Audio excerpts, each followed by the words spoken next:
You're listening to the DolphinsTalk.com podcast, the longest-running Miami Dolphins podcast on the internet. We're always in control. And when you say Miami, you're talking to Merkel. Cause we're the Miami Dolphins.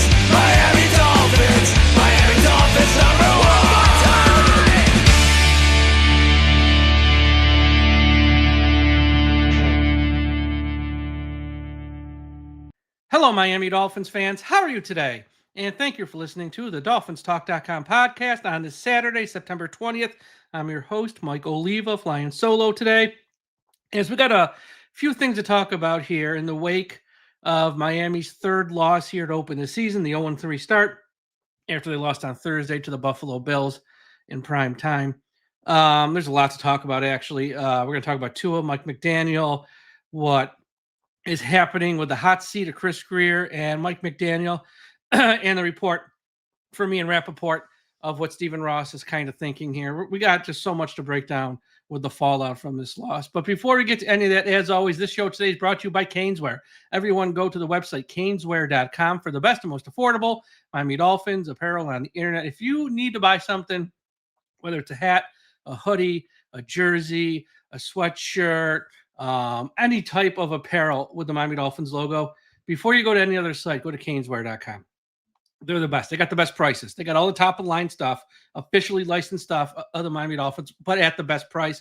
If you're in South Florida, stop by their shop at 2655 South University Drive in Davie. And of course, they got stuff for the Miami Hurricanes, your Stanley Cup champion Florida Panthers, the Heat, the Marlins. But if you're a Dolphins fan, before you maybe spend more money somewhere else, go to caneswear.com. Also, a big shout out to everyone watching this live at the I Am a Miami Dolphins Fan Facebook page run by Carlos Hernandez. And for those of you watching on YouTube, do me a favor, smash that like button right now and make sure you're subscribed to the channel. And as always, put up a comment in the comment section. Be respectful. Even if you don't agree, we can be gentlemen about it. Put a comment up below as well if you're watching on YouTube. Okay, we are about 48 hours or so after the loss to the Bills. They're 0-3, the Dolphins. This season is clearly off the rails. And with the 0-3 start, some teams who you think are going to be bad and then they're bad, like nobody pays attention to them. They don't get any coverage. People ignore them. This Dolphins team came into the year with expectations. They're going to be fighting for a wild card spot. Obviously, that's out the window. That won't happen this year and all that stuff. And they're more under the microscope now than they would be probably if they were 3-0. Yes, on Thursday, the Miami Dolphins played their best game of the season, but they also lost the game, and it's a game that they could have easily won as well. The Bills have more talent. The Bills have a better coaching staff, but Miami was in this game late, driving to take the lead and to possibly maybe even, let me say that again, to either tie the game or take the lead if they won for two. And I think they would have, knowing the longer that would have played out, the odds of them winning probably would have been slimmer. Let's try and get the lead, make a stop on defense, and let's try to steal a win. It didn't happen because of the interception. And it seems like now after the first two games, it was fire Greer, fire McDaniel. They got to go. They're horrible. They got to go. And that narrative's still there. But a lot of the blame's now being shifted. And the narrative is now shifting from McDaniel to Tua. Tua is now getting almost all the ire of fans of the Dolphins. Now, yes, you still have your sicko cult members of Tua who have their head so far up his ass they don't live in reality. But most Dolphins fans, even the ones who have been longtime supporters of Tua, they're at their wits' ends. And right now, as we sit here on Saturday, September 20th, the biggest, most vocal public critic of Tua is coming from the Miami Dolphins radio booth itself with Joe Rose. For those who don't live in South Florida, Joe Rose hosts the morning show on 560 WQAM, the all-sports station in South Florida. And on Sundays, he also is the color analyst for all the Miami Dolphins games. He goes to every game. He's on the road with them. He's home. He does every game. And he's in the booth with Jimmy Cefalo. Joe Rose, in most towns, you got the local all-sports radio station, and you have the local host who's the king of the town. Even with, radio kind of, changing and not being as important with podcasts and stuff like that. Sports radio is still a thing in this country, especially in a city the size of Miami. So Joe Rose has a powerful voice and that he can sway opinions with a court of public opinion. When you have the number one show, the number one sports show, and he's a former player, so what he says carries weight. He's a former Miami Dolphins player. He played for the organization, and in the area, he's just he has a powerful voice, and what he says matters. And Friday after this game, Joe flew back late Thursday night. Was 6 a.m. He's in South Florida on the radio. He's doing his show. He's doing his morning show. And Joe Rose said the quiet part out loud. Joe Rose said what a lot of fans of the Dolphins know in their hearts, but don't want to admit publicly. And Joe Rose said what a lot of people like Mike Florio, Colin Cowherd, and Stephen A. Smith have said for years, which at the time they said it might not have been true, but in 2025, it looks to be really, really true. And I'm going to play you two clips so you can hear for yourself what Joe Rose said. Now, these are courtesy of 560 WQAM. And, each clip is about 2 minutes long. I'm just going to play the first one first. And there's a lot of blunt honesty and a lot of truth being spoken here from what we're seeing from Tua this season, which has not been good. In fact, it's been pretty bad through 3 games. It's been really bad.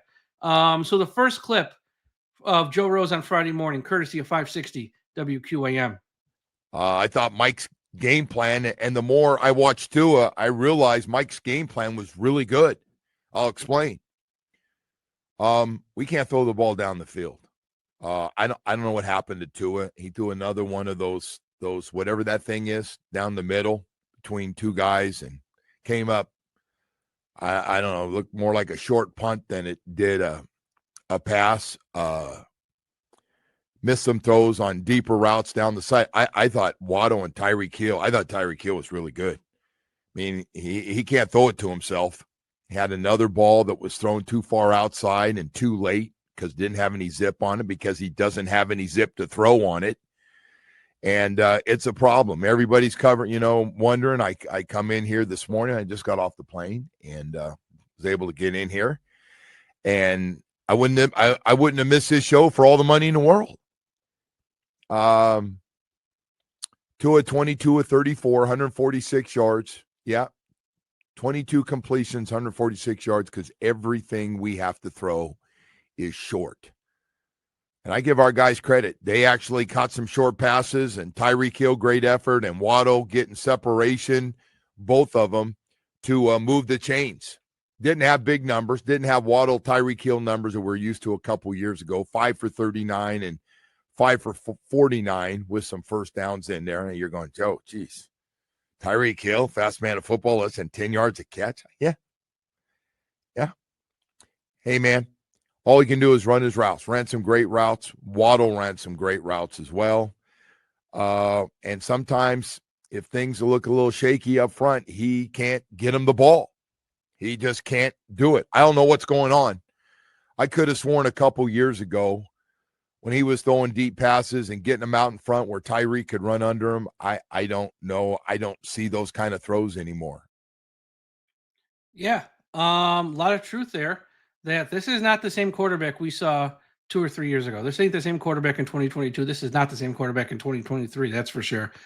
Tua isn't the same guy. And that was pretty, harsh criticism. But here's the more harsher criticism that really will strike a nerve, probably with a lot of players in the locker room, and with Tua himself, and also with the organization. In that Joe Rose went on, and he doesn't think they got the right guy for the job who can actually run this offense. Here's clip number 2 of Joe Rose, courtesy of 560 WQAM. But this goes back to you can't use your whole – now some of it's the offensive line. Don't get me wrong. Some of it. But anybody that's just a cop-out, if you just come out and say, it's the offensive line, it's not Tua, then you're not watching the game. I don't know if he's beaten up from everything. I don't know what's going through the brain. He just doesn't have it. He just doesn't have it down the field. And I just figured out Mike's not going to make him throw stuff that he just can't do.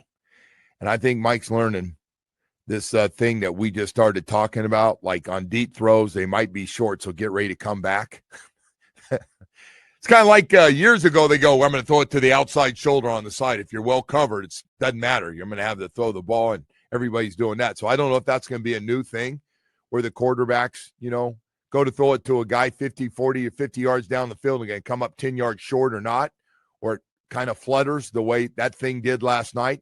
Somebody would have had a shotgun. They would have had a nice dinner for that pass down the middle. And I just realized Chris must know. Mike must know. Tua can't make all the throws you need to make for what the weapons you have.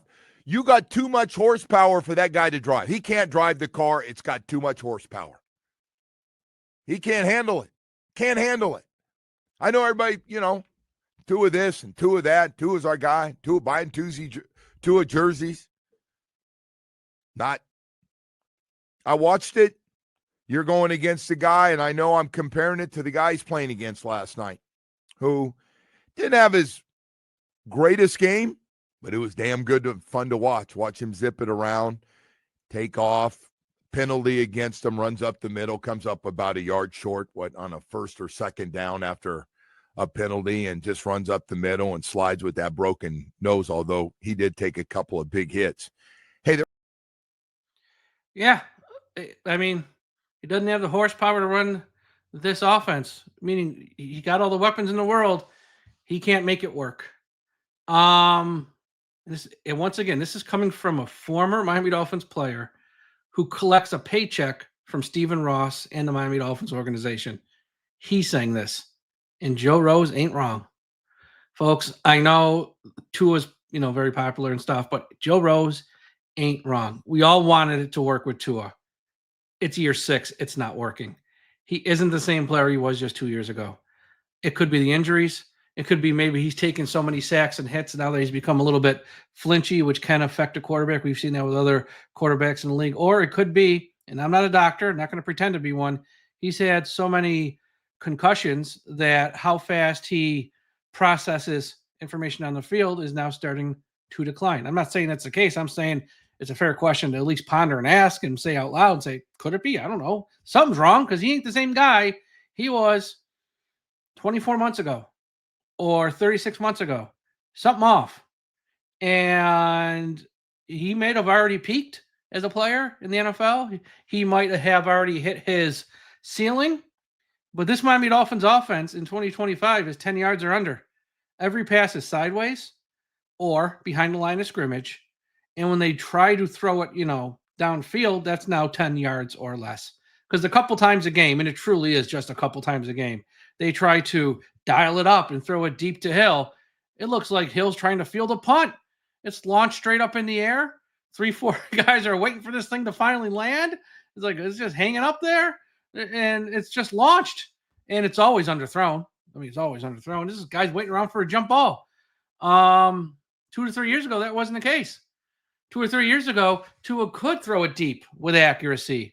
And the national media then, 2 or 3 years ago, about him having a weak arm was false. No, it wasn't the strongest arm in the league, but it wasn't weak, and it got the job done. Fast forward to 2025, what we see today, it's weak. And that national media narrative, which was wrong then, has now become true. You can now say that in 2025, that Tua has a noodle arm and it's bad, because it does.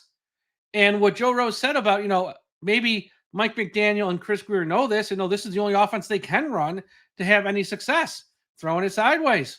When Joe Rose says that about a $212 million quarterback, $167 million, that is fully guaranteed that Tua can't drive this car, has too much horsepower, man, that's going to sting. That has to sting. Has to sting Chris Greer, has to sting Mike McDaniel, has to sting Mr. Ross, and that better sting the quarterback too if he's got any pride. If you put Pat Mahomes on Miami with all these weapons, watch out. He'd light the scoreboard up. He ain't got these many weapons in Kansas City. You don't. You gave Josh Allen of the Bills all these weapons, Hill and Waddle. He ain't got Hill and Waddle up there in Buffalo. He's got a couple tight ends. That's pretty much it. Watch out. Allen will light the world on fire. He'd probably break every record there was. And if you gave Justin Herbert these weapons, I said it, don't get your panties in a bunch. Watch out. Because Justin Herbert is 2-0 right now, playing the best football of his life, and he ain't got these weapons with the Chargers in LA. The truth hurts. All three of those guys would be attacking down the field, lighting up the scoreboard, and putting pressure on opposing defenses, something Miami cannot do. Because now every opposing team knows Tua can't throw it long, too high safety. The head coach won't stick with the run, and we'll just sit back and we'll play the little 10-yard and under game, and eventually they'll get a holding penalty or they'll screw up, they'll have a drop, and then they have to punt and they don't score. It's dink and dunk, throw a sideways pass, repeat. You're not going to win in the NFL that way. Hence, Miami's 0-3. They're not winning. Is it all his fault, Tua, that they're 0-3? No. But it's mainly his fault. You had 2 drives late versus the Patriots, who are not a very good team. They're about, they're average on their best day, below average probably most other days. 2 drives late. First one ends with an interception. The second one ends with no points. Dolphins lose. He fails. Tua fails. He had 2 shots in the fourth quarter. That's what you're paying him $212 million for. He had 2 drives in the fourth quarter. Failed. Here versus the Bills. Got to drive late. 28-21, fourth quarter. Let's go. Let's see if we can tie the game up, or maybe we'll score a touchdown and then we'll go for 2 and try to sneak out a win, or at least put the pressure on the defense then to hold on to the win. And he throws an interception. You can point the fingers all you want, like Joe Rose said in the clip. If you're just going to blame the offensive line for everything, that's not right. You're just not watching the games, and you're just being a bad faith actor.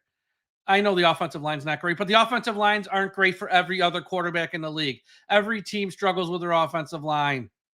Every quarterback has to adapt, and if you can't adapt, you're going to fail, and that's what's wrong with Tua. And I know he's popular, Tua. I know damn near everyone who's a fan of this team spent some money on a Tua jersey over the last 6 years since he's been here. And I know that Tua is very likable. Those things are all true. Here's a 4th thing that's true. Tua ain't it. It's year 6, and he's regressing at a very rapid rate.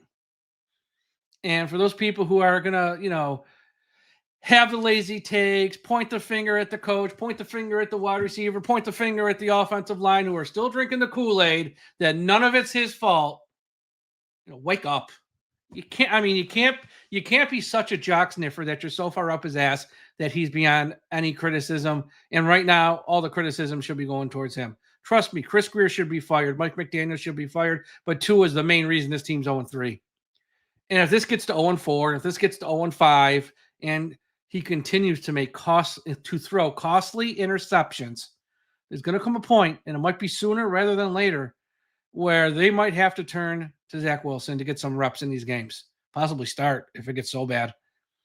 Because at 0-3, you're not making the playoffs. If it gets to 0-4, 0-5, 0-6, you got to see. You just can't keep doing the same thing every week. And this guy is just turning the ball over too much, and the offense is hampered. He can't run this offense. He can't. Everything's a dink and dunk because he can't throw it down the field. Can't win this way in the NFL. Now, look, this year's lost. They got to get through the next, 13 or 14 games, I guess, is what it is. And then they're going to have a come-to-Jesus moment at the end of the season with who's ever in charge, whoever the new GM is, the new head coach, and even the quarterback, because this is unsustainable. And right now, Tua is really bad. And when you got the most powerful voice in South Florida on the highest-rated sports radio show in South Florida, in the mornings, probably just the highest-rated morning show. I'd have to check the ratings to see if he's still number 1, but if not, he's number 2, whatever. Millions of people listening who gets a paycheck from the team saying this about the team's quarterback. A lot of truth being spoken there. And he's saying the quiet part out loud that most fans know, that most of the players on the team know, that most of the coaching staff knows, that this ain't working. And it ain't going to get better. It's going to get worse because this is year 6 and he ain't a kid anymore. He ain't a rookie anymore. And as you get older, you decline. And he's already declining rapidly.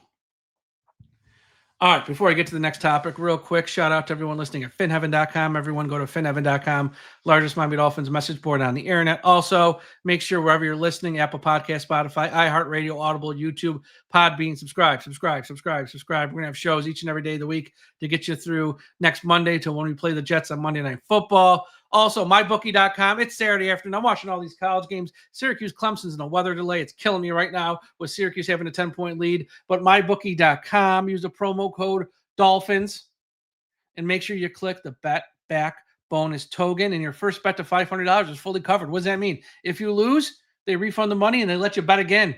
So make sure you're going to mybookie.com. I mean, try it once. It's free money.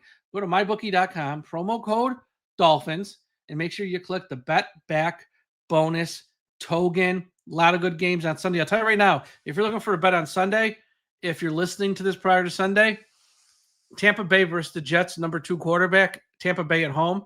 Yeah, give me Tampa Bay. Tampa Bay going to win big. Jets are a hot mess like us. I think that game next week is going to be loser has the inside track to the number 1 pick of the draft when the Jets play Miami next Monday. But I think Tampa Bay is going to put a whooping on them on Sunday afternoon. So mybookie.com, promo code Dolphins, and make sure you click the bet back bonus token if it's your first bet. So if you lose, you get your money back and you can bet again. All right, let's talk Mike McDaniel. What's going on here? You know, like I said at the top of the show, the narrative's kind of switching. Everyone's going, well, it's not Mike's fault. Look, he's got to play with this quarterback. This quarterback can't do anything. Here's the deal, folks. I know that's where this new narrative's going after the 0-3 start. And some of it's true. Yes, Mike's hampered by this quarterback, but Mike McDaniel still stinks. He's not a head coach in this league. He's 0-3 as the head coach this year. They were under 500 last year. The 2 previous seasons, it was an 8-3 start collapse, 9-3 start collapse. This ain't going well. Okay. And Mike doesn't get off the hook here, and he doesn't get a free pass that Tua ain't living up to the hype. Here's why. It was Mike McDaniel who picked up the phone and called the owner August 2024 to speed up the process of Tua getting extended. Remember, it was like dragging out. Nothing was getting done. Then it comes training camp. Tua shows up the first day, does a few practice reps. That was it. Second day, he just does like the stretching. Third day, he ain't doing nothing at all. Mike McDaniel picks up the phone, calls Mr. Ross. You know what? Tua's here with this horrible contract because of Mike McDaniel. Actions have consequences. He don't get a free pass. You watch the Dolphins on Sundays, or now on Thursday this past week. Yeah, they played their best game of the year. Watch other NFL teams this weekend. They're out there running around like a bunch of wild animals. They're playing with energy, effort every snap. They are out of their mind. You watch the Dolphins, it's like they're just going through the motion. Yeah, they made a few more plays this week on defense. They got some stops. They forced some punts. Great. But this team on offense and on defense has no energy and no life. It's just unenthusiastic football. And they have enough talent where they'll make a few plays and they'll hang around and maybe they'll come close to a win. If close to a win's all you want. But, Mike McDaniel doesn't get a free pass in year 4 here for almost wins or for the quarterback not being good enough when he's the main reason this guy got the extension. Tua could have held out all the camp. Where are you going to go? First week of September, he was showing up and playing. And it's not like last year was great anyways. He was hurt by the end of week 2. So I was like, this organization's totally broken. It's just totally broken. Top to bottom, from Chris Greer, Mike McDaniel, the quarterback, and the roster. There's no energy. There's no life. There's no wins. And I'm going to play one more Joe Rose clip. This one's only 46 seconds. It's a short one. Because Joe's on the field prior to the games. Like I said, he's at every game. He's doing the radio call. So he's talking to people. He's getting the scoop. He's, to add to what he says on the radio. And this is what Joe Rose saw prior to the game on the field with the Miami Dolphins and their front office. Man, this is the NFL. Now, there's reports that our owner is going to give this thing time and could be turning around and all those things. And saw guys before the game, and boy, there was happy joy out there. The bonding before the game, and some of our front office guys, you would have thought, man, they're all getting ready to go to a birthday party. So anyway, I don't think I'm kind of pissed. I hope they're a little pissed because if we think losing by 10 to Buffalo is that, hey, we didn't get blown out. covered the spread. I just don't think they can play any better, Joe. Like, I don't have anything bad to say about them this morning. I think that's as good as they can play as a team, from the coaching to the on the field stuff. Like, I don't know that they are capable of doing any better. Yeah, it's a big party on the field prior to the game. No, because no one feels any pressure. No one feels any pressure to have a result or to win. We're a joke. This organization is a laughing stock. At 0-3, everyone in the front office should be miserable. They should have a look on their face like they just smelled something funny, have a scowl. It's embarrassing when you hear this stuff. And once again, it's coming from a guy who's getting a paycheck from Mr. Ross and the team. It sounds like he's had enough. And if he's had enough, if you're a fan who's been watching as long as me or some others or some people even longer, you should be fed up too. They don't care. They're out there on the field laughing. It's a big joke. 0-2. I'm about to go 0-3. Who cares? Who cares? No big deal. Laugh and tell jokes. Okay.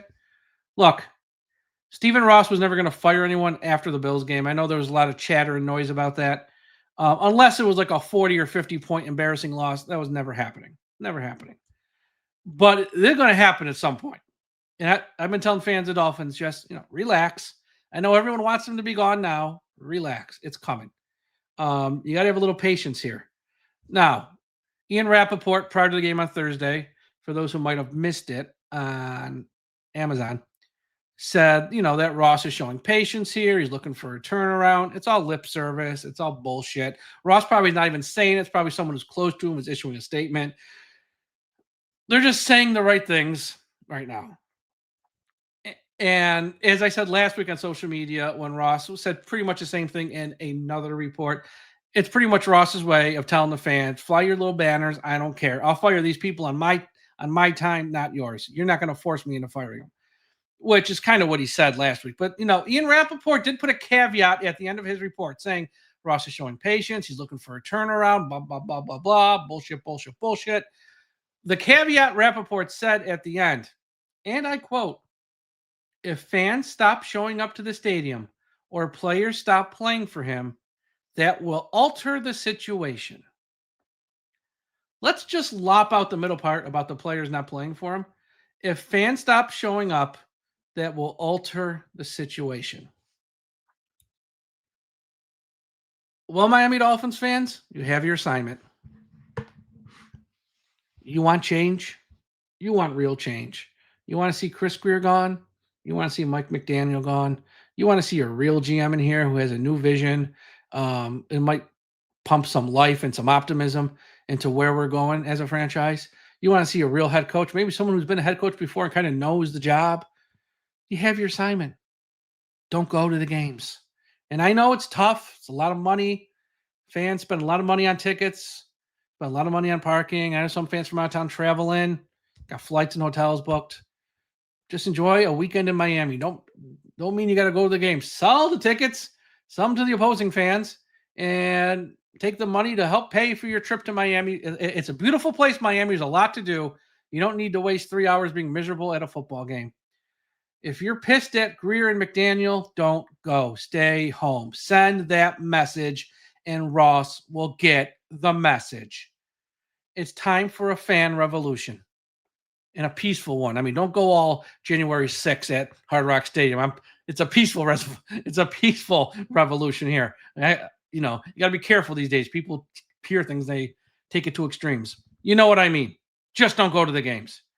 And then maybe Mr. Ross will see that and have second thoughts and be like, maybe I can't be patient.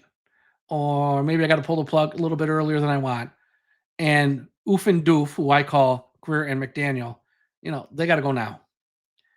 Voice your displeasure by not going to the games. Ross may own the team, but this is our team as well, and we have a say. And it doesn't involve nasty emails or flying banners or swearing at players and all that good stuff. Just don't go. Apathy. Don't care. Don't go. Hurt Ross where it counts. When there's empty when he's in his owner's box and he's looking over the whole stadium and there's empty seats or seats with fans of the opposing team, that's where he gets embarrassed. and then CBS or Fox or ESPN puts the camera up on him, and he's looking all pissy and miserable. Then they shoot the fans in the crowd. It's just empty seats and fans of the opponent. Yeah, you'll get your change, like Ian Rappaport said. That will alter the situation, because I think what we're seeing from the Dolphins here through 3 weeks are kind of what you're going to see from them most of the rest of the year. They're going to win a couple games, obviously, but I think a couple is probably max. Maybe they beat the Jets this week, next week at home. Like, who cares at the end of the day? But most of these weeks they're either going to look like they did week 1 and just get blown out, or like weeks 2 and 3 home and away, they'll hang close for 4 quarters but come up short in the end, make a few mistakes, won't get a stop on defense, or the quarterback will throw it to the wrong team and it'll end the game.